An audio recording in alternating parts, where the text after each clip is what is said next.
Hi everyone, my name is Gabriel and this is the Hour of the Raven, your channel for everything Ravenloft, RPG, Dungeons and Dragons and horror. Today we will examine the history of Falkovnia, a kingdom that has emerged from an idyllic past to suffer the horrors of war and conflict at the hands of violent and authoritarian tyrants. Before we start, I would like to remind everyone that this video will be focused on Falkovnia from the classic Ravenloft setting, and will consider the events and characters that existed in the domain before the reboot of the Van Richten Guide to Ravenloft. At the end of my video coverage of Falkovnia from the classic Ravenloft setting, I will make some considerations and comparisons with the new version of Falkovnia in the Van Richten Guide to Ravenloft. Unfortunately, the Dark Lord Vlad Drakov of classic Falkovnia was not included in the new book Van Richten Guide to Ravenloft, and instead, a new version of the character, Dark Lord Vadzeska Drakov, was inserted. If you are interested in the Dark Lord stats and update for Dungeons & Dragons 5th edition, I recommend you take a look at the version of Vlad Drakov created by Mist Factor Press in the DM's Guild. Mist Factor Press is on a project to update all Dark Lords and domains to the 5th edition of Dungeons & Dragons and create the complete book of Dark Lords. They are also making available Dark Lords and domains in specific books, releasing a new Dark Lord every Monday, and the book about Vlad Drakov and Falkovnia is already available in the DM's Guild. Finally, before we begin, I would like to warn you in advance that Falkovnia is a brutal realm of human horrors. By the very evil and cruel nature of humanity is exposed in the light of Ravenloft's dark fantasy and gothic horror. Are you ready? Captured, imprisoned, enslaved and branded with hot iron, we travel through Falkovnia. Fate places us under the command of a military lord who rules a distant province, and by realizing that we are literate and versed in the Falkovnian language, we are directed towards a less painful activity. In the house of his fortress, we are assigned to copy old dusty tomes, and we unveil confused and sparse historical records of this realm.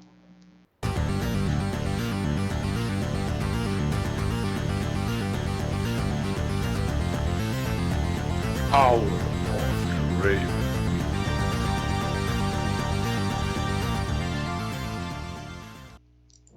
Those who intend to study Falkovnia's past are faced with sparse and poorly preserved sources.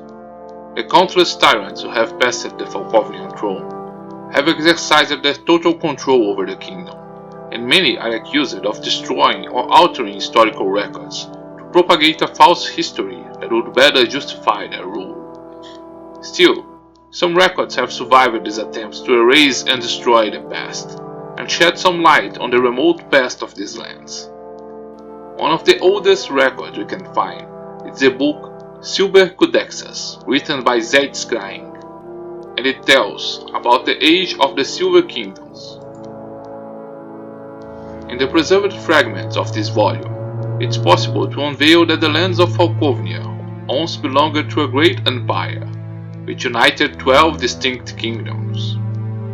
Each of these kingdoms had in its banner the symbol of the animal of the founding spirit, and although many of these kingdoms have been lost in the sands of time, we can glimpse in this ancient text the kingdom of the lion, the kingdom of the bear, the kingdom of the hart, and the kingdom of the falcon. The Age of Silver Kingdoms is described as an age of peace and prosperity. The 12 kingdoms lived peacefully as allies and trading partners, and the countless races that inhabited these lands lived in harmony as equals. The 12 kingdoms have had a mythical king named Gutefalk, and the records portray him as a just, wise, and merciful ruler. This entire era of peace and prosperity came to an end with the arrival of the mysterious events of the Crimson Storm. For weeks, the skies of the 12 kingdoms were filled with red clouds, and a terrible storm ravaged these lands. The 12 kings gathered in a council to unveil the origin of this supernatural threat. While they were together, at midnight the storm reached its peak, and from the skies emerged the Celestial Hawk, one of the founding spirits, locked in a deadly struggle with another entity, an infernal hawk. This monster was a hawk with metal wings that looked like sword blades, with a crazed glint in its eyes and emanating a sickly scarlet light. For hours, the Celestial Hawk and the Crimson Hawk battled in the sky, while the 12 kings watched from the castle. The fight came to an end when the Crimson Hawk, with a cry of triumph, made a murderous dive, digging its claws into the Celestial Hawk, and the gigantic spirits fell, grappling each other upon the castle. The fall of the Celestial Hawk and Crimson Hawk resulted in the death of these entities and the devastation of the castle and citadel, murdering all 12 kings. The Crimson Storm finally subsided, but in its place a mysterious mist emerged, which surrounded those lands, isolating them from the world. This cataclysm ushered in an era known as the Age of Bloodied Steel. With the death of the 12 kings, the devastation and destruction of the capital, the death of its founding spirit, and the isolation by the mists, the region was thrown into chaos, and many warlords rose to claim the empty throne. Few historical records exist from this period, and the name of most warlords have been lost over time. For centuries, the region had been shrouded in violent and bloody internal conflicts, reducing the once idyllic silver kingdoms to ruin and barbarism. The Age of Bloodied Steel ended with the rise to power of the cruel Panoply, a queen whose name has been forgotten by history. Wearing a full-plate armor, demonic in aspect, the cruel Panoply has gained supernatural powers to defeat its foes and conquer the throne. After years bathing the earth in the blood of their brothers, the end of the internal conflicts could have been a respite for the population. However, the government of the cruel Panoply was marked by terror and violence, and the institution of slavery of non-human races. The cruel Panoply reign of terror lasted for decades, until she was defeated and destroyed by Falcon the Great, a powerful wizard. Falcon assumed the throne and named his kingdom Falkovnia. Under the leadership of the mighty mage, Falkovnia invested heavily in strengthening its armies and continued its slavery policy. To placate the population, Falcon built coliseums and gladiator arenas, establishing the bloody sport as a realm's tradition. Falcon the Great's reign lasted until the year 689 of the Barovian calendar, when a leader of a dangerous group of mercenaries emerged in the lands of the mists. Vlad Dracov, the Hawk, came from the far distant world of Kryn, leading a band of elite soldiers called the Talons of the Hawk. In Darkon, Vlad Dracov found poorly protected cities and began the looting and massacre of the population. The first village they found fell quickly, and Vlad impaled the population, his preferred method of execution. However, shortly after the victim's death, the bodies of the dead rose to confront Drakov's forces, and within a short time, he found himself surrounded by legions of the undead. Vlad Drakov ordered his forces to retreat and fled to the misty border. Lost in the mists, they were taken to the lands of Falkovnia, while he regrouped his men. Still dreaming of his plans of conquest, Vlad Drakov surprised Falkovnia's forces, and in a series of battles he marched to Lekar, in the event known as the Bloody Ride. Invading the castle, Vlad Drakov personally confronted and murdered the wizard Falcon the Great, and seized the throne of Falkovnia. Drakov's ascension to the Falkovnian throne also marked the end of the isolation of those lands by the mists. They did not return to the original world from where they were engulfed, but emerged south of the lands of Darkon in the year 690 of the Barovian calendar. Vlad Drakov imposed a rigid and brutal government, but he met internal resistance. In 691, a criminal guild of thieves revolted against the rule of the military, at the same time as a plague of were-rat lycanthropes arose from the underground sewers of the city of Silbervas. After some defeats, Vlad Dracov decided to personally lead the campaign against these creatures, and settled in the city with his talons of Dracov. Many times he would go deep into the sewers and underground of Silbervas, fighting the lycanthrope creatures, in search of their leader, who commanded both the city's guild of thieves and the were-rats. The battles lasted for 3 years, until Dracov purged Silbervas of the presence of were-rats, and the years between 691 and 694 became known as the Years of the Impaled Rats. After taking internal control of Falkovnia, Dracov turned his covetous eyes to the neighboring kingdoms. In 695, he launched a military campaign against the kingdom of Lamordia, and ordered his troops to invade the borders of the kingdom to the north. Falkovnian troops were not prepared for this battle, however.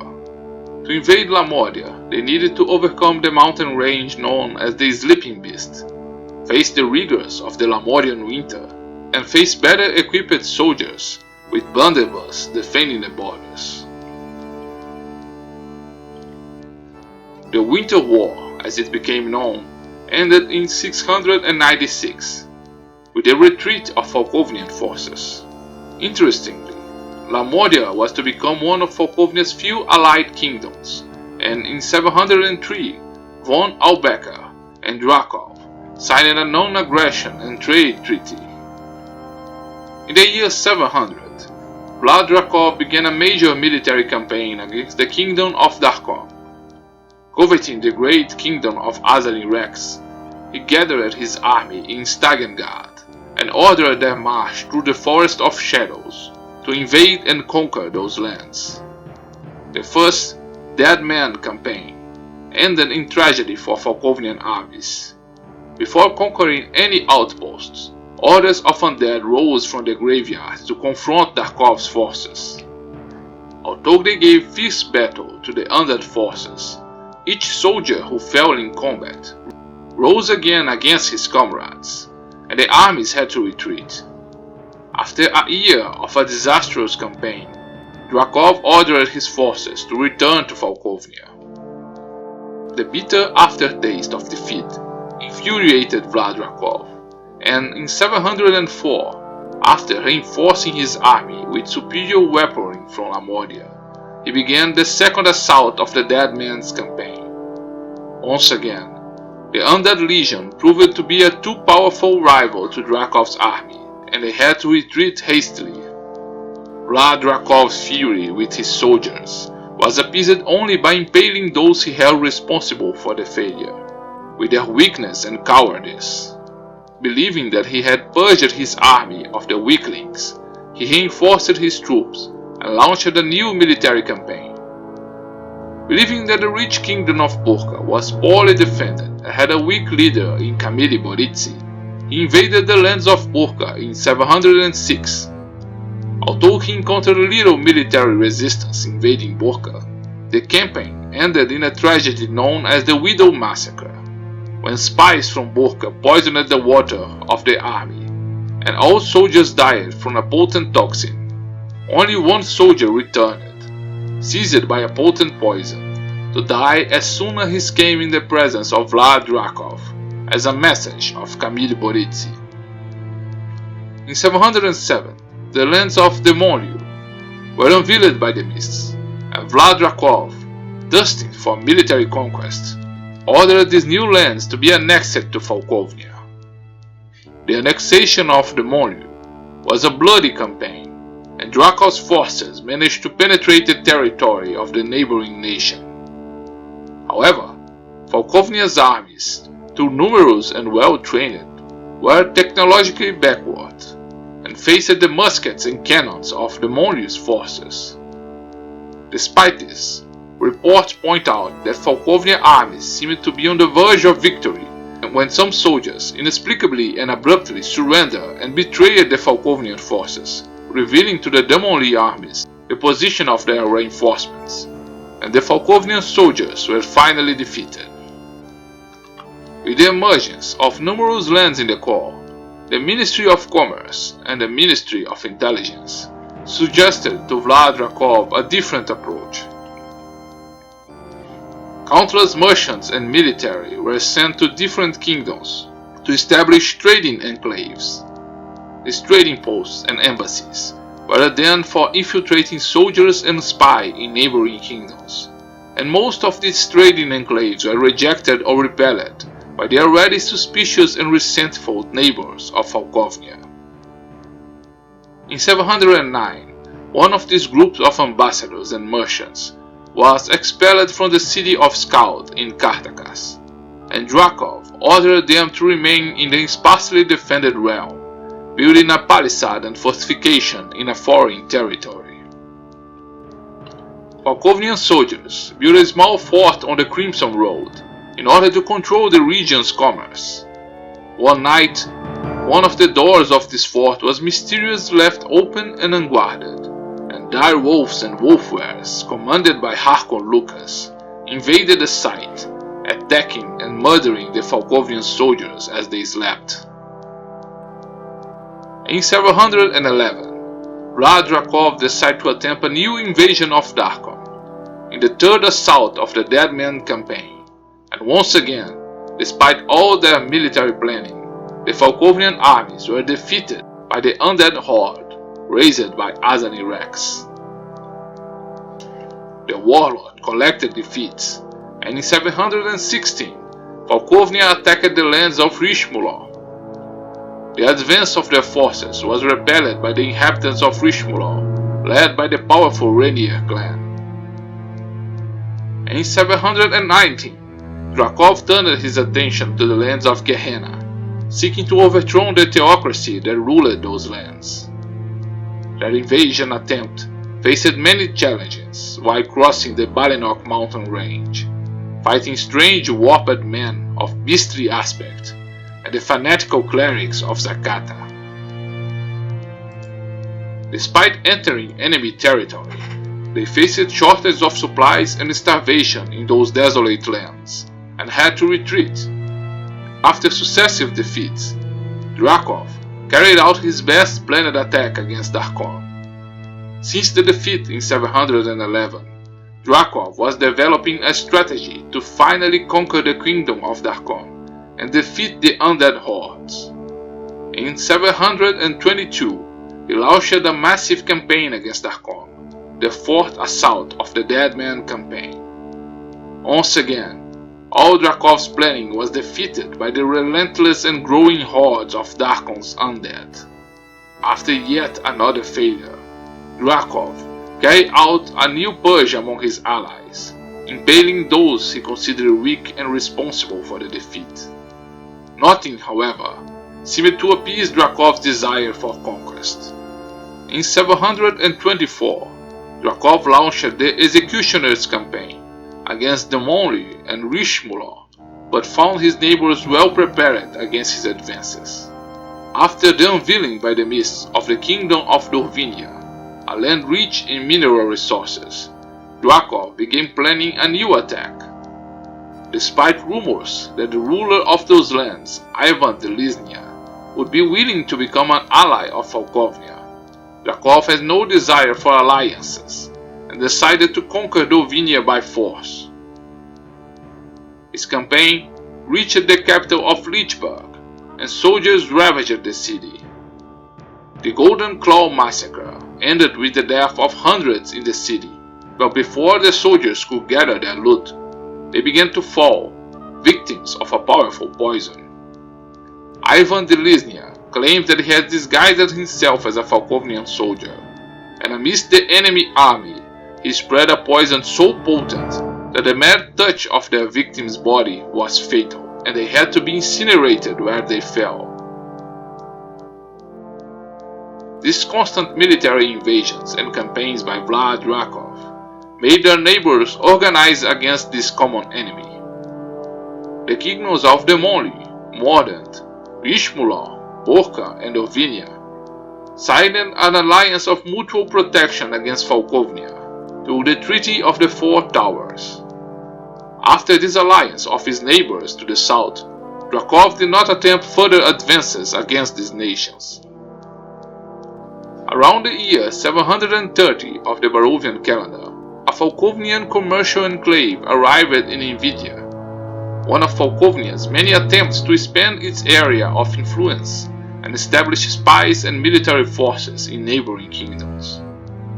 This colony of Falkovnian merchants successfully established itself in the capital of the kingdom, and soon Falkovnian soldiers began to settle down and even control some districts of the city as a militia. The advanced group of Falkovnians in Invidia managed to establish an alliance with the cruel despot Malokio Aderi. Through this emissary, Drakov and Malokio became allies, and the two rulers seem to have developed a personal affinity and interest. The Falkovnians who settled in Invidia gained power and influence, and the dispatch of Falkovnian mercenaries to help Malokio Aderi's genocidal plans is a matter of concern to other nations, who find themselves suddenly surrounded by ruthless and conquering allies. Despite Vlad Drakov's tight control, his hold on the Falkovnian realm has not remained unchallenged. In the year 734, emerged from the mist Gondegal, the lost king of Arabel, a mighty warrior and military leader, accompanied by some of his most loyal men. Few know what led this conqueror and monarch of the distant lands of Faerun to rise against Drakov, but his plans to lead a revolt and usurp the Falkovnian throne have failed. His rebellion was crushed by Drakov's forces before he had a chance to establish a solid base, but Gondegal managed to escape his enemies to the Darkon frontier. This was not the last time Gondegal would cross Drakov's path. After some time traveling through the mists, the mighty warrior returned as the leader of an order of knights called the Circle, and made his life mission to depose the tyrannical Drakov. Gondegal now leads a rebellion movement in Falkovnia, known as the Shadow Insurgency. Perhaps spurred by this revolutionary movement, another group rose against Drakov. The Freemen of Falkovnia is composed of people who grew tired of Drakov's tyranny after seeing those they love and everything they built destroyed at the hands of the soldiers. This group is quite suspicious of new members, but their number grows every day. Acting with guerrilla tactics, they have become a nuisance for Falkovnian military forces. Finally, a group of reptilian humanoid creatures known as kobolds has also become a nuisance to Falkovnian armies. The spawn of the lizard are led by a kobold called the Basilisk, and have been terrorizing rural areas with surprise attacks and looting of supplies, defying the might of the Falkovnian army. Rumor has it that they hide in the numerous tunnels of the crumbling hills. Despite these setbacks, the only enemy of state considered truly worthy of Vlad Drakov's interest is the grandiose realm of Darkon, which Falkovnia has tried countless times to invade, but has always been frustrated by the raising of the undead who obey Azalin's command. In 750, the city of Ilaluk, capital of Darkon, was devastated in the events called Requiem, the Green Harvest, and turned into a necropolis. King Azalin disappeared from Darkon, and Drakov took advantage of this opportunity to finally advance against his great enemy. Falkovnian forces advanced far into Darkon territory, and reached the city walls of Nartok without facing the undead defenses. However, even without the presence of King Azalin in those lands, the dead rose in Darkon to attack the Falkovnian forces. And after fierce battles, Drakov's army was once again defeated. Since 751, Drakov has not launched other military campaigns. The aging but still vigorous warlord still plans conquest and revenge against his enemies, and many fear what step he will take after so many years planning his next move. For days, we remained in a dusty fortress library, transcribing historical records under the gaze of our foreman. A short time later, we received new orders, and soldiers take us to the edge of a river, where we were supposed to assist with emergency repairs to a bridge destroyed by the spawn of the lizard. Only one day goes by in this painful activity, when, from the woods, arrows hit the soldiers who were watching us. Fierce combat begins, and unarmed, we look for a way to hide in safety. When some soldiers fall beside us, we take their weapons and join the fight for our freedom. The fight is bloody and brief, and the Falkovian soldiers are defeated. We are facing an onslaught of rebels of the free men of Falkovia, who release us from our shackles, thank us for our support, and lead us to one of their secret havens. Join us, subscribe to this channel, and activate notifications, and let's debate with the leaders of this rebel movement to learn the secrets of Falkovia.